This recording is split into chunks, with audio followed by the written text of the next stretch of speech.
갈라디아서는 전체 6장까지 되어 있고요. 갈라디아서 6장을 크게 세 등분으로 이렇게 내용상 구분을 할 수 있습니다. 1장과 2장이 어떤 의미에서 서론이라고 할 수 있는데, 그 1장과 2장은 사도 바울의 어떤 자서전적인 개인적인 이야기들을 통해서 자신의 사도직을 변호하는 그런 내용으로 되어 있습니다. 그리고 나서 두 번째로 이어지는 3장과 4장, 오늘 본문이 속해 있는 3장과 4장은 그 칭의 교리에 대한 그런 교리적 설명을 하는 부분입니다. 그래서 굉장히 상세하게 칭의, 우리가 어떻게 의롭다 하심을 얻는가 하는 이 칭의에 대한 교리를 하고 있고요. 그리고 마지막으로 5장과 6장으로 가면 그 칭의 교리, 우리가 의롭다 하심을 얻는, 믿음으로 말미암아 의롭다 하심을 얻는 그 칭의 교리를 적용하는 그런 내용들, 우리가 의롭다 하심을 받은 하나님의 백성으로서, 우리가 주님의 제자로서 우리가 삶을 어떻게 살아가야 할 것이냐 하는 그런 삶의 교훈을 다루는 부분이 5장과 6장 마지막 부분이 될 수 있습니다. 3장 두 번째 부분에 와서 3장에 보면 이렇게 시작이 되고 있어요. 3장 1절을 보면 어리석도다 갈라디아 사람들아, 예수 그리스도께서 십자가에 못 박히신 것이 너희 눈앞에 밝히 보이거늘 누가 너희를 꾀더냐, 이렇게 시작이 됩니다. 어리석도다 갈라디아 사람들아. 여러분들 이 어리석도다는 표현은 굉장히 우리가 완곡하게 표현이 된 거고요. 사실 이거 굉장히 신랄한 표현이거든요. 그래서 이 갈라디아서를 읽는 갈라디아 교인들 입장에서는 굉장히 기분이 상할 수 있는 표현입니다. 근데 그 표현을 사도 바울이 쓰면서 이 본론을 시작하고 있다는 것이 굉장히 저희가 주목할 만합니다. 어리석도다 갈라디아 사람들아, 예수 그리스도께서 십자가에 못 박히신 것이 너희 눈앞에 밝히 보이거늘 누가 너희를 꾀더냐. 바울 사도는 은혜와 믿음으로 시작된 그 십자가의 복음, 거기에서 속히 떠나서 다시 율법과 그 행위로 빠져드는 갈라디아 교인들을 바라보면서 굉장히 안타까움을 느끼게 됩니다. 그래서 3장 우리가 지난 시간에 살펴본 그 앞부분에서 어떻게 우리가 의롭다함을 얻었는지에 대한 그 이야기를 아브라함의 이야기를 통해서 바울 사도가 설명을 했습니다. 그래서 아브라함의 이야기를 통해서 우리가 어떻게 의롭다함을 얻게 되었는지 그 이야기를 설명했었습니다. 그리고 오늘 본문으로 와서 바울 사도가 그 이야기를 계속 이어가고 있습니다. 본문에서 사도 바울이 굉장히 중요한 질문을 하나 던지는데, 그 질문이 이런 겁니다. 도대체 하나님께서 왜 우리에게 율법을 주셨는가 하는 거예요. 바울 사도가 지금까지 가르친 바와 같이 우리가 참으로 죄인이 하나님 앞에서 의롭게 인정받는 것, 그것이 율법의 행위가 아니라 오직 믿음으로 말미암은 것이라고 하면 믿음이면 족하지, 왜 굳이 하나님께서 아브라함에게 주셨던 그 믿음으로 말미암아 의롭다 하시는 그 교리, 그 진리면 충분하지, 왜 그 이후에 하나님께서 모세를 통해서 율법을 또 주셨는가 하는 겁니다. 그 문제를 바울 사도가 오늘 본문에서 다루고 있습니다. 우리가 신앙생활을 하면서 복음과 율법, 특별히 이 복음과 율법의 관계를 제대로 이해하지 못하면 우리가 다시 율법의 행위에 묶일 수밖에 없고요. 또 신앙의 기쁨을 누릴 수가 없습니다. 그래서 이것이 바로 갈라디아 교인들이 겪고 있었던 문제였고, 바울 사도가 이 문제를 오늘 본문에서 다루고 있습니다. 그러나 바울 사도를 통해서 이 갈라디아 교인들이 받았던 것은 믿음으로 말미암아 의롭게 되는 복음이었어요.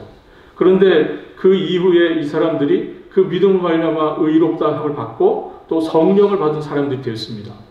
그러나 유대에서 온 거짓 교사들의 그 가르침을 따라서 믿음 플러스 할례, 아니면 믿음 더하기 율법, 이러한 가르침을 받게 되었고, 그곳으로 다시 급속히 빠져들어가는, 그래서 십자가에 달리신 그리스도를 통해서 우리가 은혜로 믿음으로 구원을 얻었음에도 불구하고 다시 율법의 옛 생활로 돌아가는 이 갈라디아 사람들을 보면서 바울 사도가 굉장히 안타깝게 생각하면서 오늘 이 본문의 말씀을 이어가고 있다는 것을 여러분들 좀 기억을 해주셨으면 좋겠습니다.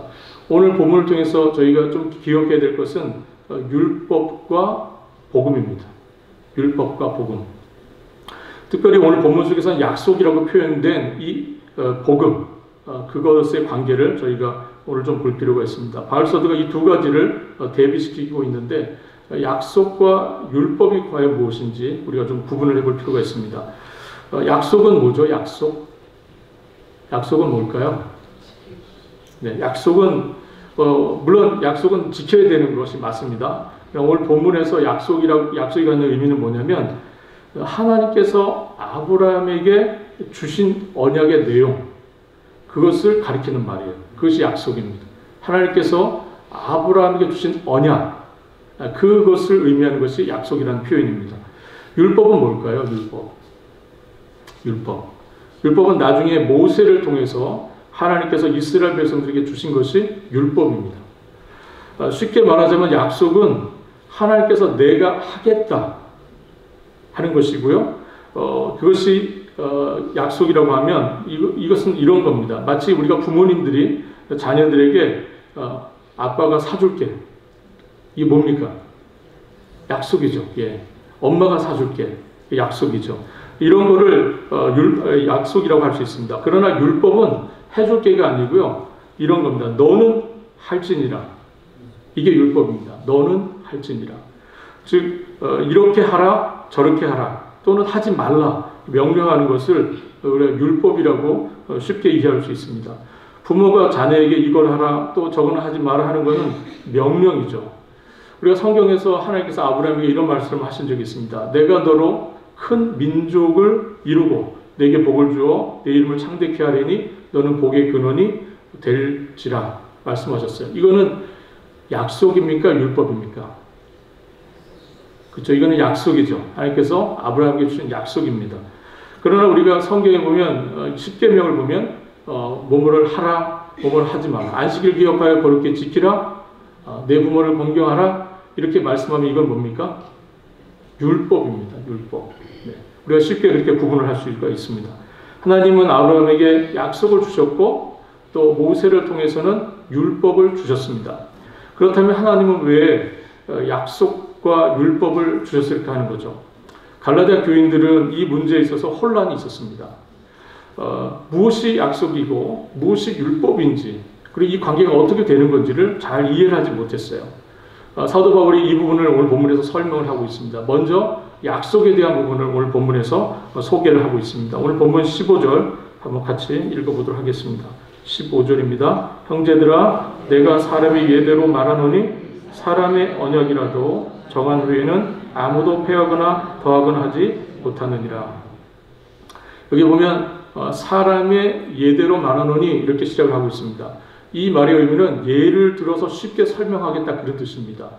예를 들어서 쉽게 설명하겠다 그런 뜻이고요. 그 예로 바울사도가 무엇을 이야기합니까? 사람이 죽을 때 남기는 유언에 대한 이야기를 합니다. 유언에 대한 이야기. 15절에 보면 사람의 언약이라고 되어 있을 때 이 언약이라는 단어는 사실 이 의미는 우리가 언약이라는 의미 이와 함께 또 다른 의미가 뭐냐면 유언이라는 뜻이 있습니다. 유언. 그래서 사람의 예대로 말하느니 사람의 언약이라도 정한 후에는 이렇게 할 때 여기서 이 언약이라는 뜻은 무엇이라고요? 유언이라는 뜻입니다. 유언. 이 다 본문에서 뜻은 유언입니다.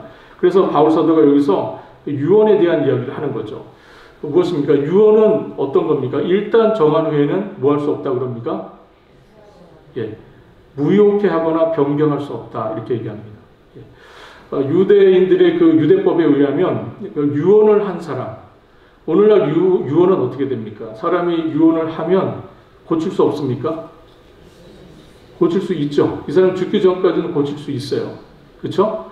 그런데 유대법에 의하면 그 사람이 비록 살아있다 할지라도 어떤 경우는 정한 것을 바꿀 수가 없게 되는 경우가 있습니다. 유대인들의 그 유언에 대한 법이 그래요. 우리가 이것을 알 수 있는 부분이 여러분들 잘 아시는 둘째 아들의 이야기입니다. 탕자의 비유. 우리가 알고 있는 탕자의 비유에 이 둘째 아들이 아버지가 살아계심에도 불구하고 아버지에게 바로 이 절차에 의해서 무엇을 요구합니까? 상속을 요구합니다. 예. 저 아버지 살아계시잖아요. 살아계신데도 불구하고 유대인들이 가지고 있는 이 특별한 그 유대법, 상속법에 의해서 이 아들이 그 아버지에게 유산을 요청하는 겁니다. 그래서 유대인들의 이 상속법이 좀 특별한데요. 사람이 언약이라도, 즉 유언이라 할지라도 정한 후에는 아무나 패하거나 더하거나 하지 못하리라 하는 이 말씀을 하고 있는 겁니다. 오늘날 우리가 가지고 있는 유언을 생각하시면 안 됩니다. 오늘날 유언부는 그분이 돌아가시기 전에는 고칠 수가 있잖아요. 얼마든지.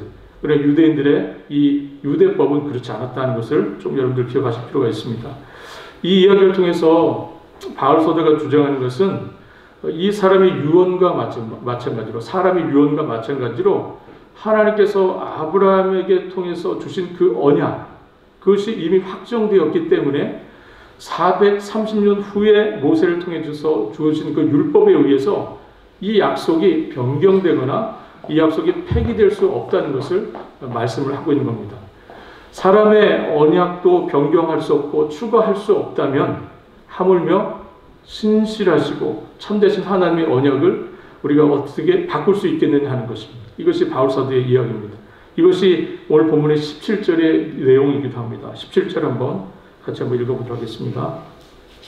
내가 이것을 말하노니 하나님께서 미리 정하신 언약을 430년 후에 생긴 율법이 폐기하지 못하고 그 약속을 헛되게 하지 못하리라.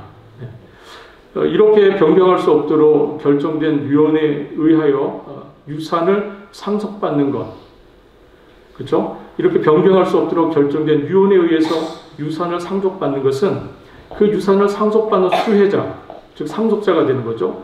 이 사람이 열심히 노력해서 얻는 겁니까? 우리가 유산을 받을 때 열심히 노력해서 받나요? 그렇지 않습니다. 그냥 그게 법적으로 타당하고 구속력이 있는 그 법이기 때문에 그 유언에 근거해서 우리가 상속을 받게 되는 겁니다. 이것이 약속의 힘이에요. 관건은 뭡니까? 이 약속의 힘이 그런 건데 여기서 관건은 뭐죠? 그 약속을 믿고 기다리느냐입니다. 그 약속을 믿고 기다리는. 아무리 그 유언이 법적으로 타당하고 구속력이 있어도 그 유언을 믿지 않고 멀리 떠나가 버리면 그 사람은 그 유언대로 약속의 유업을 받을 수 있습니까? 받을 수가 없죠. 그냥 그 약속을 믿지 않고 떠나가 버렸기 때문에 그 유언을, 그 약속의 혜택을 받을 수 없습니다. 그래서 유일하게 약속이 요구하는 것은 딱 한 가지입니다. 뭐죠? 믿음입니다. 믿음. 이 약속, 이 유언이 유일하게 요구하는 것은 믿음을 가지고 기다리는 거예요. 그러면 어떻게 됩니까? 상속을 받을 수 있습니다. 그러나 이 약속을 믿지 아니하고 떠나가 버리면 어떻게 되는 겁니까? 상속받을 수 없습니다. 네. 바울 사도가 지금 이 이야기를 통해서 하려고 하는 건 뭡니까? 우리가 영원한 하나님의 나라, 그 천국을 상속받기 위해서 우리에게 필요한 것은 무엇이죠? 믿음뿐입니다. 믿음. 우리가 영원한 하나님 나라를 상속받기 위해서 우리에게 필요한 건 믿음뿐이잖아요. 마찬가지로 영원한 하나님의 그 약속, 그 언약의 약속에 참여하기 위해서 우리에게 필요한 것은 딱 믿음뿐이다 하는 겁니다. 약속은 본질적으로 하나님께서 우리를 대해 주시는 방식입니다. 우리가 약속은 단순하게 믿음을 요청한다고 그랬죠. 만약 하나님께서 우리에게 어떤 우리가 회사 생활, 일반 기업에서 하는 방식으로 성과에 근거해서 뭔가 했던 일에 근거해서 우리를 대하신다고 생각해 보십시오. 여러분들, 우리가 혹시 여러분들 인사고과라는 거 혹시 들어보셨나요? 이걸 안 들어보셨을 것 같아요. 이게 직장 생활 해오신 분들, 한국에서 직장 생활 해보신 분들은 이게 무슨 말인지 아실 거예요. 인사고과라고 하는 거는 평소에 이 사람 직장 생활하면서 뭘 매기는 겁니까? 점수를 매기는 거예요. 점수를 매겨서 이 사람이 좋은 점수를 받으면 어떻게 됩니까? 나중에 예, 그렇죠. 프로모션도 되고 또 나중에 보너스도 더 받게 되고 하는 겁니다. 그래서 이 사람은, 이 직장 생활하는 사람은 항상 뭐가 신경 쓰여요? 그 바로 위에 있는 슈퍼바이저의 평가가 늘 신경 쓰입니다. 왜냐면 이 사람이 좋은 점수를 줘야 내가 월급도 올라가고 또 내가 나중에 프로모션도 할 수 있기 때문에 늘 그렇게 신경이 쓰이는 겁니다. 그런데 여러분들, 하나님께서 우리에게 대해서 이러한 방식으로 우리를 대하신다. 그럼 우리가 매년 어떻게 되겠습니까? 그럼 매 순간 어떻게 되겠죠? 아주 괴롭겠죠. 하나님이 빨간 패를 드시고 다 우리를 보면서 채점을 하시려고 하는 거예요. 그래갖고 그거에 따라서 우리의 구원을 결정하신다. 우리의 행위에 따라서 하나님께서 우리의 구원을 결정하신다. 그럼 우리가 어떻게 되겠습니까?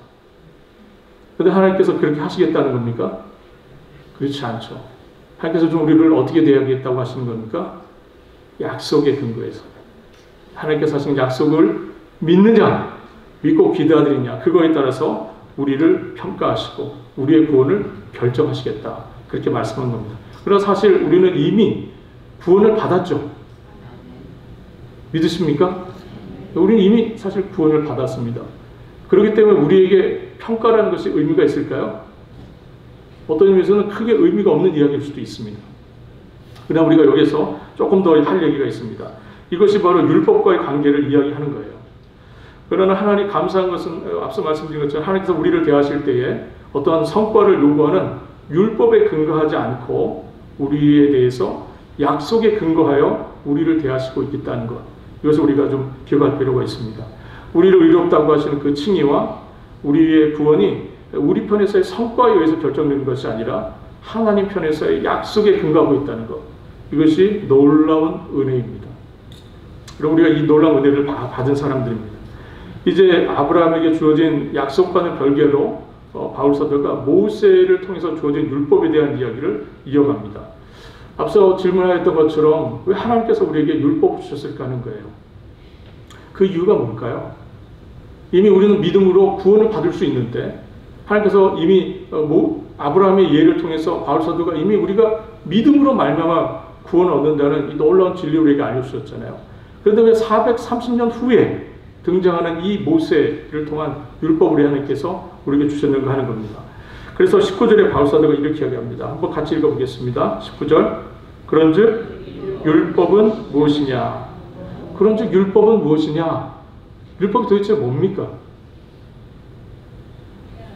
도대체 율법은 뭐냐 하는 거죠. 바울 사도가 질문을 던지고 있어요. 갈라디아 교인들한테. 도대체 그럼 율법은 뭐냐 하는 거예요. 많은 신자들이 일반적으로 이 율법의 기능과 목적에 대해서 이해가 불분명합니다. 이게 뭔지 잘 모르세요. 그렇기 때문에 우리가 율법을 바르게 이해하지 못하기 때문에 문제는 복음이 얼마나 소중한지를 알지 못한다는 거예요. 그러므로 우리의 신앙이 왜 우리에게 은혜가 주어졌는지를 잘 이해하지 못하는 겁니다.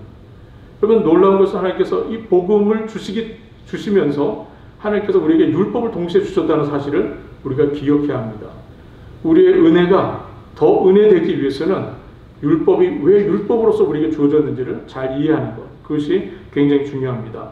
우리가 알고 있는 그 종교개혁자인 존 칼빈이 율법에 대해서 3가지 기능이 있다고 했어요. 율법에는 3가지 용도, 3가지 기능이 있다고 그렇게 정리를 했습니다. 첫 번째, 제가 저기 PPT 준비되어 있는데요.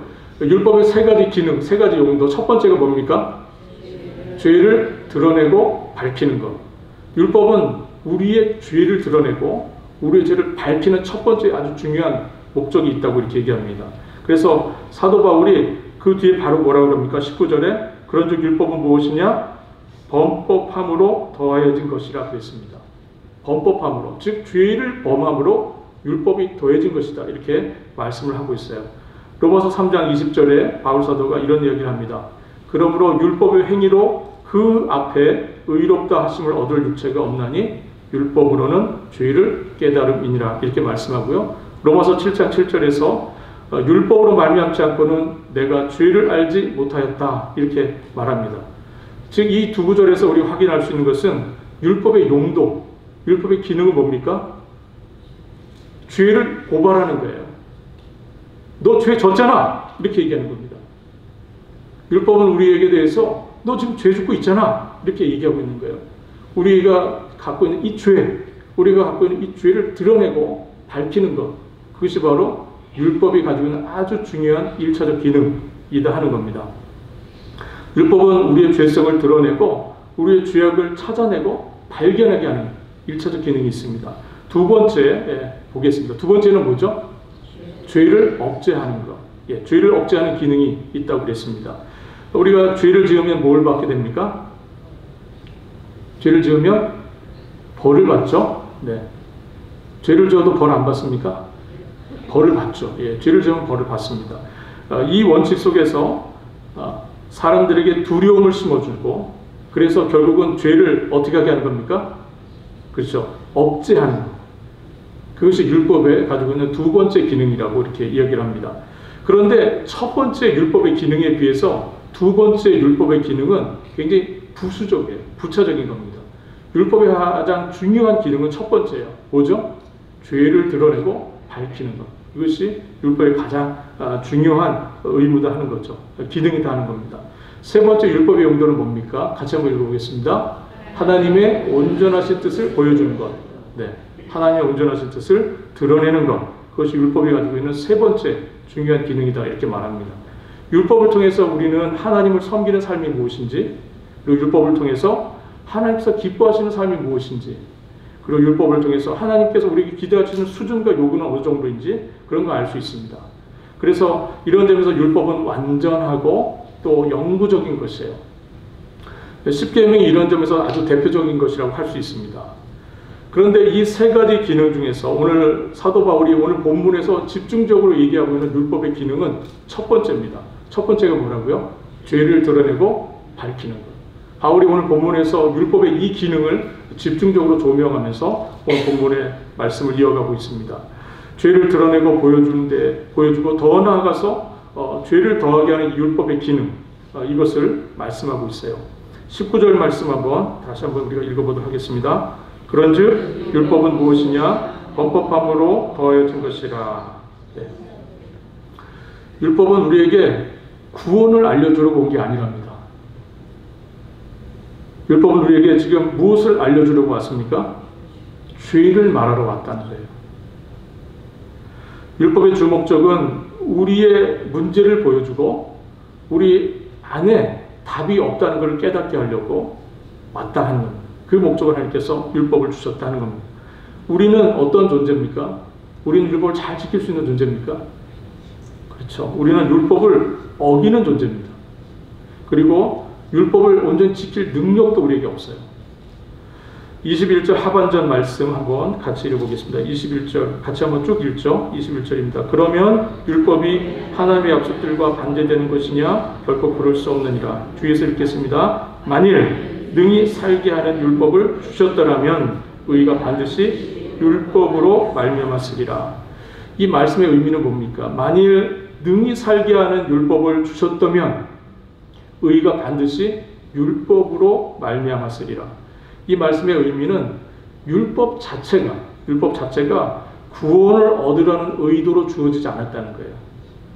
율법 자체를 통해서 하나님 율법 통해서 너희들 구원을 받아라고 그런 목적으로 하나님께서 우리에게 율법을 주신 것이 아니라는 겁니다. 물론 어느 누군가가 누군지는 알 수 없지만 어느 누군가가 흠없이 완전하게 율법을 지킬 수만 있다면 그 사람은 의로움을 받고 구원에 이를 겁니다.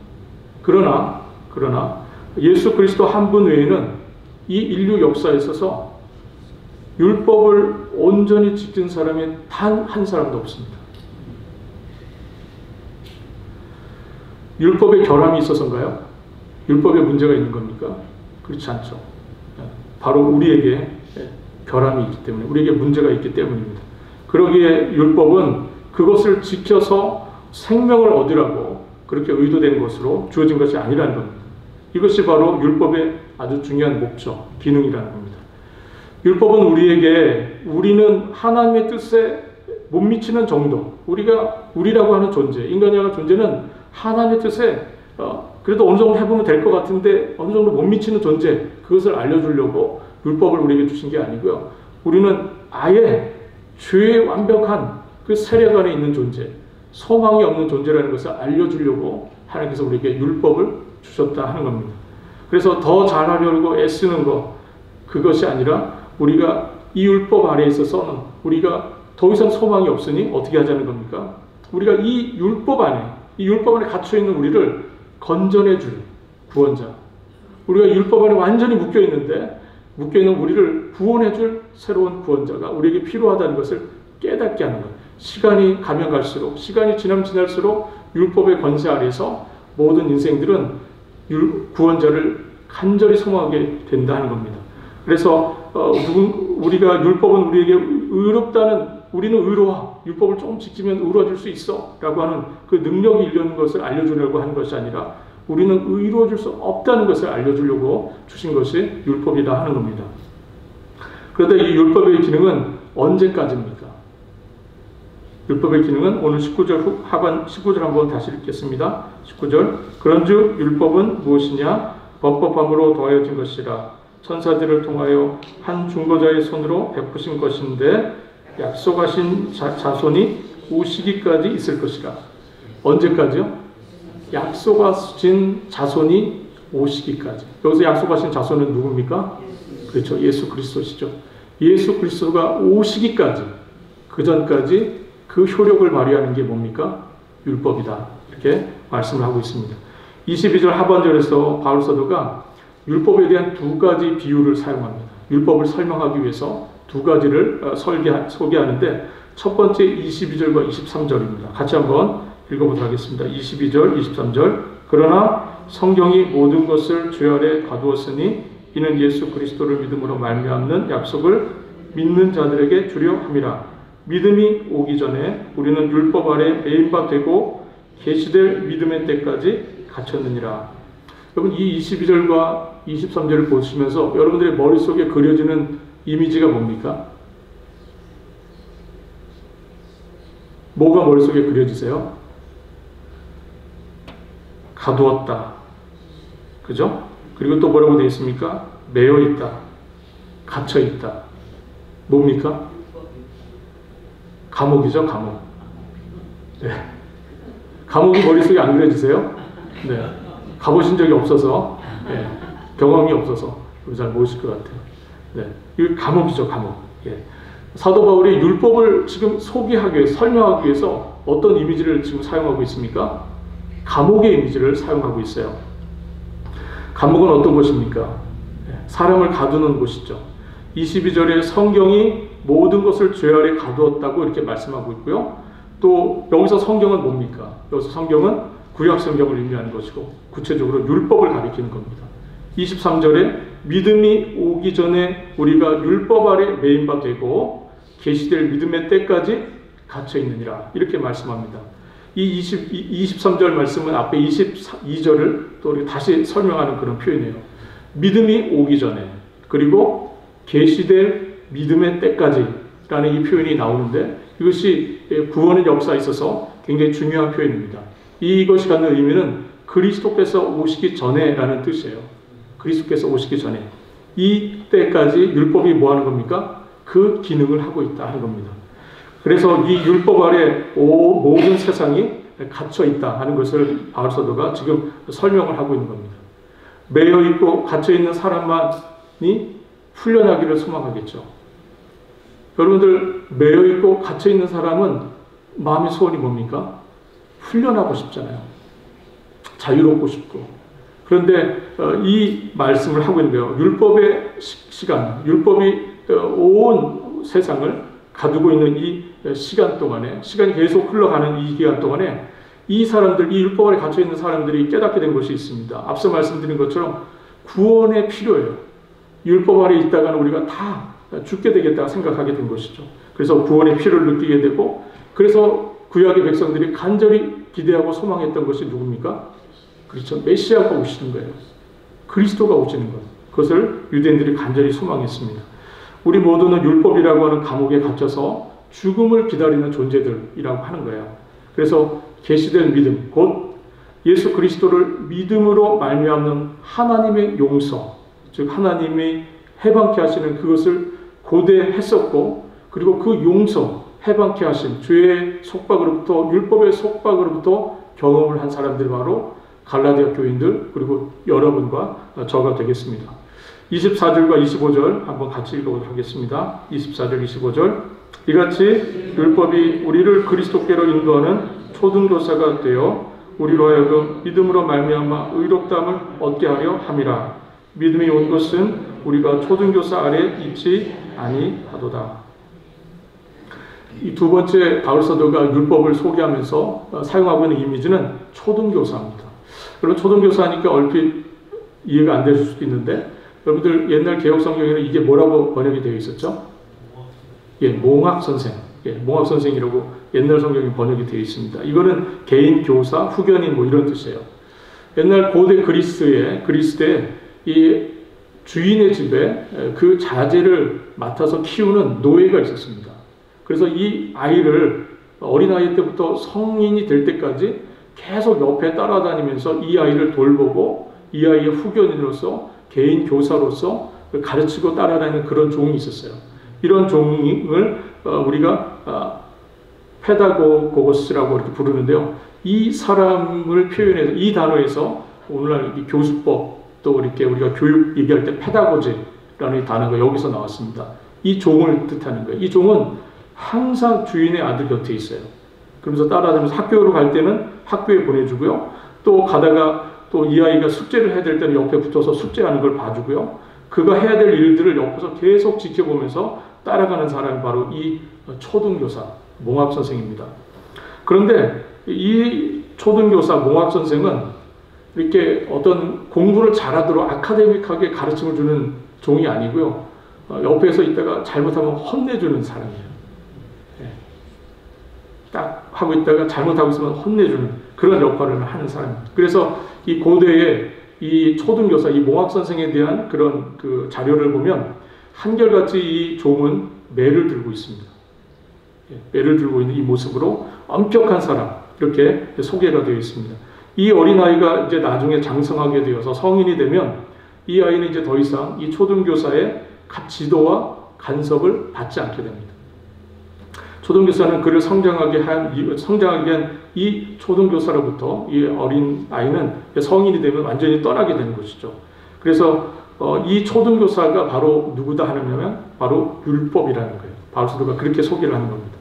율법이 마치 이 초등교사와 같이 아주 엄격하고 가차없이 그 어린아이에 대해서 옆에서 매를 들고 서 있는 그 모습이 바로 율법이다. 이렇게 소개를 하고 있는 겁니다.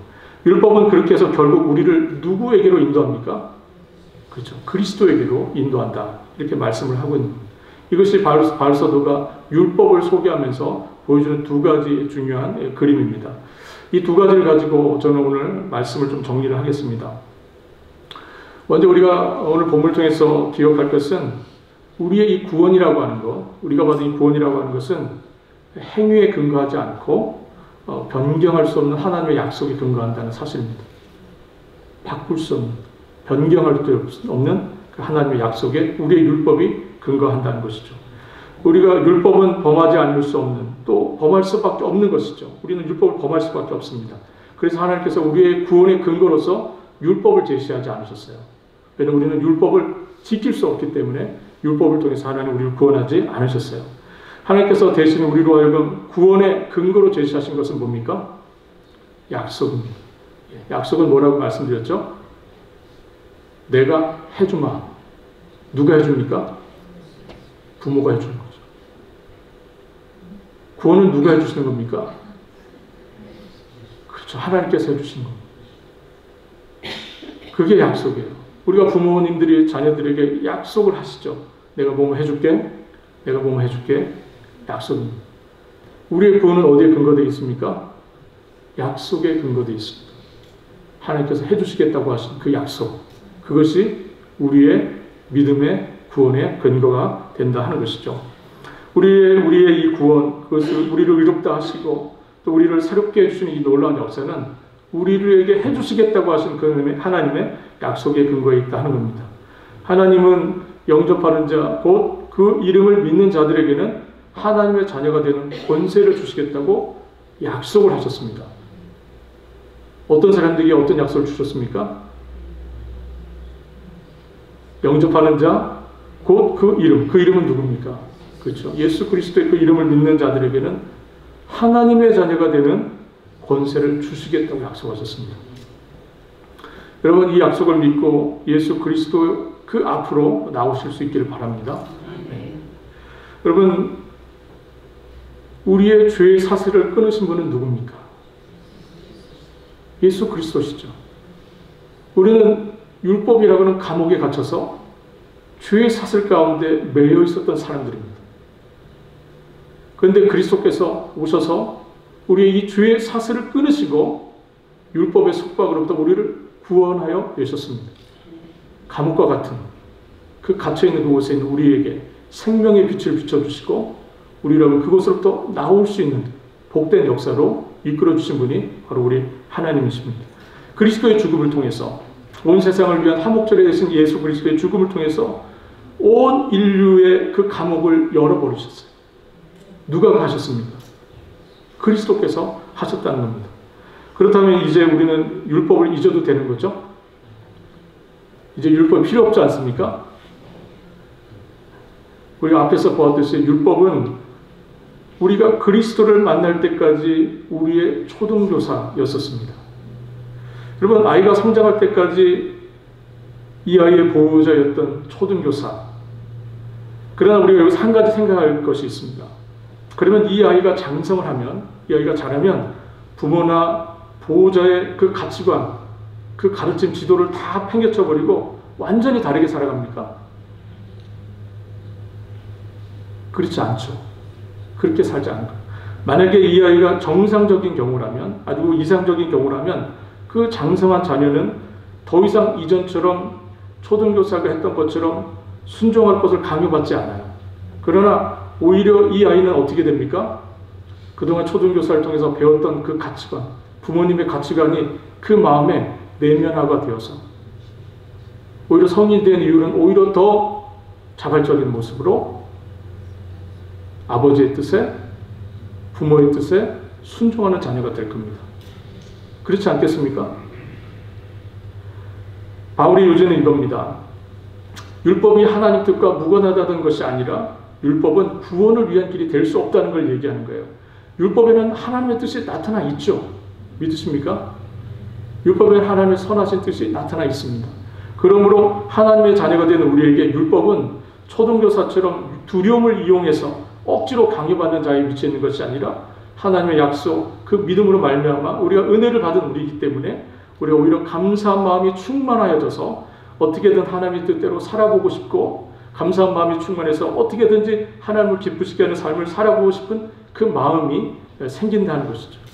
그리스도께서 우리에게 주신 그 은혜를 따라서 우리는 하나님께서 주신 그 은혜 자리로 나아가기를 원하고 그 말씀대로 살고자 하는 마음의 동기와 그런 것이 생긴다는 것이죠. 감사와 기쁨이 마음의 동기가 되면 우리는 율법의 마침이 되신 그리스도의 삶을 배우기를 기뻐하게 될 겁니다. 예수 그리스도는 율법의 마침, 율법을 완성하신 분이세요. 율법을 완벽하게 지켜내신 분이십니다. 그러므로 우리 가운데 예수 그리스도를 통한 구원의 기쁨을 간직하고 있다면 우리는 어떻게 되겠습니까? 율법을 뒤로 내팽겨 치겠습니까? 그렇지 않죠. 율법을 완전히 지켜내신 그 주님을 따라서 하나님께 온전히 죽기까지 복종하여서 그 율법 아래서 죽음을 맞으신 그 주님의 마음을 본받아서 우리도 죽기까지 하나님 아버지 뜻에 순종하고 그 뜻을 나아가려는 자리로 나아가지 않겠느냐 하는 겁니다. 율법이 우리의 구원을 위한 길이 될 수는 없지만 그러나 그럼에도 불구하고 율법은 하나님의 뜻이 드러난 것이고 그 율법을 맞추셔 주신 그 율법을 완벽하게 지킴으로 하나님의 뜻을 이루어 주신 그 예수 그리스도 그 은혜 때문에 우리가 여전히 그 율법을 따라서 하나님의 뜻에 순종하기를 소망하고 하나님의 뜻에 나타난 그 율법을 우리가 지키려고 애를 쓰는 그런 신자들이 될 것이다 하는 겁니다.